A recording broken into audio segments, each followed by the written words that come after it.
ప్రకృతి అందాల మధ్య ప్రశాంత వాతావరణంలో భక్తుల కుంగు బంగారంగా విరాజిల్లుతోంది పాలంక క్షేత్రం.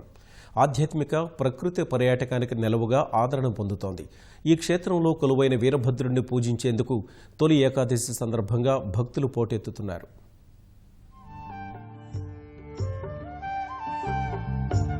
నల్లమల సోయగాన్ని నింపుకున్న పచ్చటి కొండలు,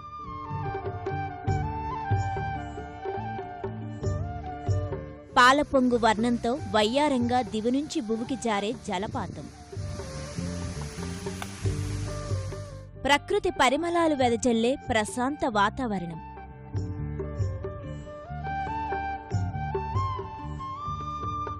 ఈ ప్రాంతం ప్రకాశం జిల్లా ఎర్రగొండపాలెం మండలంలోని నల్లమల అటవీ ప్రాంతంలో వెలసిన పాలంక క్షేత్రం.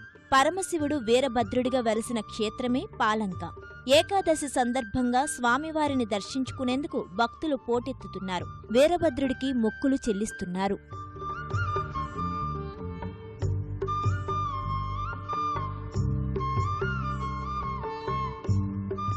కృష్ణానది పక్కన శ్రీశైలానికి ఉత్తర భాగాన పెద్దకొండ చర్యల కింద పాలంక వీరభద్రస్వామి వెలిశాడు.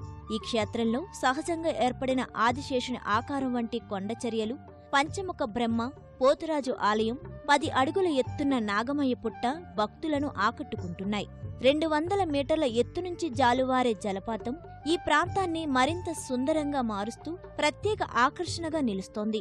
నల్లమలలోనే పెద్దదిగా గుర్తింపు పొందిన ఈ జలపాతం నుంచి నీరు పడే ప్రాంతాన్ని పుష్పగుండం అంటారు. కొండపై నుంచి చూస్తే విచ్చుకున్న పుష్పం ఆకారంలో ఈ గుండం కనిపిస్తోంది.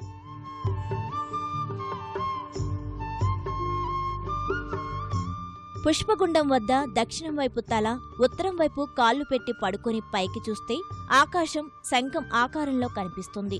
ఈ గుహ దగ్గరికి వెళ్తే సముద్రపు ఘోషతో కూడిన ఓంకార శబ్దం వినిపిస్తుంది. వీరభద్రస్వామి ఆలయం ముందు చుక్కల పర్వతం ఉంది. పిల్లలు లేని దంపతులు ఈ పర్వత గుండంలో స్నానం చేసి కొండచర్య కింద కూర్చుంటారు.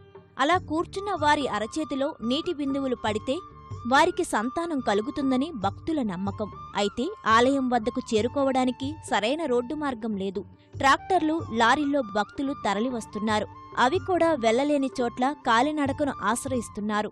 రోడ్డు సౌకర్యం సరిగా లేనందువల్ల బాగా అభివృద్ధి కాలేకపోయి ఎంతో మంది భక్తులకు రావాలన్నా చాలా ఫారెస్ట్ రోడ్డు కూడా బాగా ఎన్ని ఇబ్బందులు ఉన్నా కూడా వేల మంది జనాలు భక్తులు వచ్చి శ్రీ పాలంక వీరభద్ర స్వామిని దర్శించుకొని ప్రకాశం, గుంటూరు, మహబూబ్ నగర్, కర్నూలు ఈ 4 జిల్లాల నుంచి యాత్రికులు ఎంతో మంది తండోపతండాలుగా లారీలు, జీపులు, కాలినడకన భక్తులు ఎంతో కష్టాలతో అయినా నడుచుకుంటూ వచ్చి ఈ తొలి ఏకాదశి సందర్భంగా శ్రీ పాలంక వీరభద్ర స్వామిని దర్శించుకొని పుణ్యాత్ములు అవుతుంది.